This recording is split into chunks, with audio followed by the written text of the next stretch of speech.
গৌৰৱ গগৈক তুলাধুনা অখিল গগৈ। আমাৰ কেইটাই কি দেখুৱালে? আমাৰ কেইটাই হেণ্ডশেক কৰিলেও ভালকে হেণ্ডশেকটো নকৰে। চাবচোন ইস্তি ভাগি যাব, গা গোন্ধাই দুখীয়া মানুহৰ।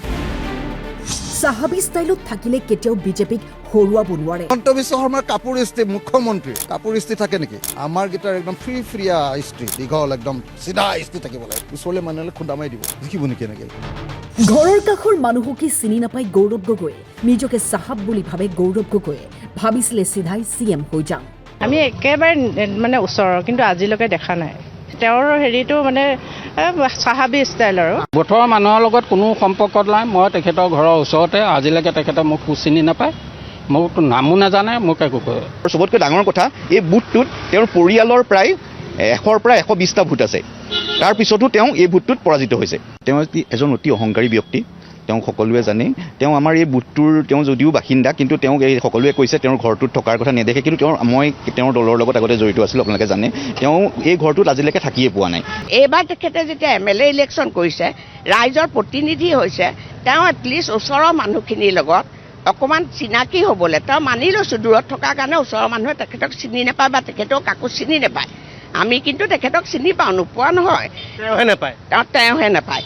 তেখেত কিন্তু কাৰো লগত মিক্স আপ কৰিবলৈ চেষ্টা এটাও নকৰিলে। গৌৰৱ গগৈৰ কথা তেনেকুৱাটো সেইটোতো দূৰৰে কথা। কোনোবাই তেখেতক সহায় বিচাৰি যাব, তেখেতৰ ওচৰ চাপিবলৈও কোনেও সাহ নকৰিলে। এজন মুখ্যমন্ত্ৰী হ'বলৈ প্ৰথমতে তেওঁ নিজৰ সমষ্টি, নিজৰ বুথৰ মানুহখিনি, নিজৰ ৱাৰ্ডৰ মানুহখিনিৰ লগততো তেখেত চিনাকি হ'ব লাগিব ন, প্ৰথম কথা। কংগ্ৰেছৰ বিপৰ্যয় ঘটাৰ মূল কাৰণ হৈছে অপৰিকল্পিত প্ৰচাৰ। কংগ্ৰেছৰ কেৰামতালিত বৰবাদ হৈ গ'ল বিৰোধী। সঠিকভাৱে ষ্ট্ৰেটেজি লোৱাত ব্যৰ্থ বিৰোধী। হিমন্ত বিশ্ব শৰ্মাই বোকা গুচকি ৰাইজৰ কাষলৈ যায় আৰু বিৰোধীয়ে কাপোৰৰ ইস্ত্ৰি ভাগিব বুলি কাষলৈ নাযায়। দুখীয়াৰ গা গোন্ধাব বুলি ওচৰলৈ নাযায়। এনেকৈ নিৰ্বাচন খেলিব পাৰিব নেকি? কংগ্ৰেছ হৰাটো অৱধাৰিত, ক'লে অখিল গগৈয়ে। বিজেপিৰ খুব ধুনীয়া পৰিকল্পনা, সুপৰিকল্পনা, 5 বছৰীয়া তেওঁলোকৰ পৰিকল্পিত প্ৰচাৰ আৰু আমাৰ একেবাৰে শেহতীয়াকৈ অপৰিকল্পিতভাৱে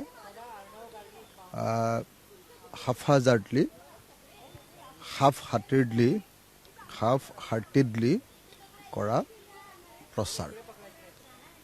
সেইটো কাৰণে আমাৰ বিপৰ্যয় ঘটিলে যে বিজেপিয়ে ইলেকশ্যনত জিকিবলৈ 5-6টামান ষ্ট্ৰেটেজি লৈছিলে আৰু আমি সঠিকভাৱে ষ্ট্ৰেটেজি লোৱাত ব্যৰ্থ হৈছিলোঁ। কাৰণ আমি বেছিভাগ সময় এলায়েন্সৰ কাৰণে মিটিং কৰি থাকোঁতে গুচি গ'ল। নহয়। হিমন্ত বিশ্ব কি দেখুৱালে? জাপ মাৰি গৈ মানুহৰ মাজত গৈ জাপ মাৰি গৈ চেলফি উঠে। হিমন্ত বিশ্ব শৰ্মাই কি দেখুৱালে? হিমন্ত বিশ্ব শৰ্মাই দেখুৱালে চোৱা হেণ্ডশ্বেক কৰি হাত একদম ছিগি গৈছে। আৰু আমাৰ কেইটাই কি দেখুৱালে? আমাৰ কেইটাই হেণ্ডশ্বেক কৰিলেও ভালকৈ হেণ্ডশ্বেকটো নকৰে। চাবচোন ইস্তি ভাগি যাব, গা গোন্ধাই দুখীয়া মানুহৰ। আমাৰ মানুহকেইটাই হেণ্ডশ্বেকটো কেনেকৈ কৰে আপোনালোকে নিজে চাবচোন এবাৰ। আমাৰ লিডাৰে বিৰোধী লিডাৰবিলাকে কেনেকৈ হেণ্ডশ্বেক কৰে এবাৰ আপোনালোকে চাবচোন মানুহৰ লগত। হিমন্ত বিশ্ব শৰ্মাৰ কাপোৰ ইস্ত্ৰি, মুখ্যমন্ত্ৰী কাপোৰ ইস্ত্ৰি থাকে নেকি? আমাৰ কেইটাৰ একদম ফ্ৰিয়া ইস্ত্ৰি, দীঘল একদম চিধা ইস্ত্ৰি থাকিব লাগিব। ওচৰলৈ মানুহে খুন্দা মাৰি দিব, দেখিব নেকি এনেকৈ ইলেকশ্যন? ইফালে হিন্দু মুছলমান কৰি দিলে।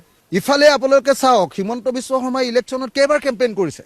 নামঘৰে যেতিয়া চেক বিতৰণ কৰিছে, তাৰ পাছতো যদি অপজিশ্যন হৈ যদি আমি গাঁৱে মানুহৰ ওচৰলৈ নাযাওঁ, নামঘৰে চেক বিতৰণ মানে আপোনালোকে বুজি পাইছেনে নাই বাৰু? কলিজা কঁপি যোৱা ঘটনা। এজনী মহিলা, প্ৰত্যেক ঘৰৰ এজনী মহিলাক যেতিয়া আপোনাৰ 10,000 টকাৰ চেক দি দিছে, ৰাতিপুৱা 9টা বজাত মিটিং আছে, 6টা বজাত মানুহ আহি মিটিঙত খাৰা, ৰঙা ব্লাউজ, নিজে কৈ দিছে ব্লাউজ পিন্ধি আহিছে, জিন্দাবাদ মাৰি আছে। আৰু তাৰপিছত আপুনি জিকিব পাৰিব? তাৰ বিৰুদ্ধে আমাৰ কোনো বিৰোধীৰ ষ্ট্ৰেটেজি নাই, ষ্টেণ্ড নাই। দেৱব্ৰত শইকীয়াটো মুখেৰে নামাতেই তাতে। আৰু যিমানবিলাক আমাৰ অপজিশ্যনৰ লিডাৰ আছে নামাতেই। আৰু মুছলমানকেইটা বেছি, মুছলমানকেইটাতো হিমন্ত বিশ্ব শৰ্মাই মোক যেতিয়া গালি পাৰে সিহঁতি এনেকৈ ধপ ধপ কৰি হিমন্ত বিশ্ব শৰ্মাক হেৰি কৰি থাকে গৌৰৱ গগৈ কেইটা কেম্পেইন কৰিলে কওকচোন গোটেই ইলেকশ্যনটোত কেইটা কেম্পেইন কৰিলে কওক তিনি গগৈ এতিয়া মানুহে পঢ়িছে যে তিনি গগৈ অহাৰ পিছতো নহ'ল তিনি গগৈ এখনহে মিটিং কৰিলে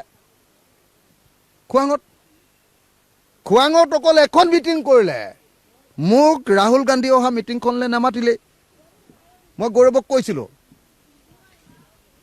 গৌৰৱে ক'লে বোলে মই ক'লোঁ এই কাইলৈ পৰহিলৈ কি প্ৰগ্ৰেম আছে বোলে ৰাহুল গান্ধী আহিব নহয় মই বোলো মোক মতা নাই যে নামাতিলে মোক ইফালে গৌৰৱ গগৈৰ বিষয়ে কি ক'লে বুথৰ ৰাইজে শুনক আমি একেবাৰে মানে ওচৰৰ কিন্তু আজিলৈকে দেখা নাই তেওঁৰ হেৰিটো মানে চাহাবী ষ্টাইল আৰু বুথৰ মানুহৰ লগত কোনো সম্পৰ্কত নাই মই তেখেতৰ ঘৰৰ ওচৰতে আজিলৈকে তেখেতে মোক চিনি নাপায় মোকতো নামো নাজানে মোক একো কয় আৰু চবতকৈ ডাঙৰ কথা এই বুথটোত তেওঁৰ পৰিয়ালৰ প্ৰায় 100ৰ পৰা 120টা ভোট আছে তাৰপিছতো তেওঁ এই ভোটটোত পৰাজিত হৈছে তেওঁ এজন অতি অহংকাৰী ব্যক্তি তেওঁ সকলোৱে জানে তেওঁ আমাৰ এই বুথটোৰ তেওঁ যদিও বাসিন্দা কিন্তু তেওঁক এই সকলোৱে কৈছে তেওঁৰ ঘৰটোত থকাৰ কথা নেদেখে কিন্তু মই তেওঁৰ দলৰ লগত আগতে জড়িত আছিলোঁ আপোনালোকে জানে তেওঁ এই ঘৰটোত আজিলৈকে থাকিয়ে পোৱা নাই তেওঁ থাকিলে ইয়াৰ পৰা 100 মিটাৰ দূৰত আৱৰ্ত ভৱন থাকে তাত থাকে যদি নিৰ্বাচনৰ সময় হয় তেওঁ এটা বাংলো আছে বাংলোটোত থাকে আৰু তেওঁ নিজকেতো তেওঁ চাহাব বুলিয়ে ভাবে তেওঁৰ পত্নীও এগৰাকী মেম সেইকাৰণে তেওঁ তেনেকুৱা ধৰণৰ তাত থাকে তেওঁ কোনো মানুহ তাত যাব নোৱাৰে তাত দাৰোৱান থাকে দাৰোৱানে মানুহ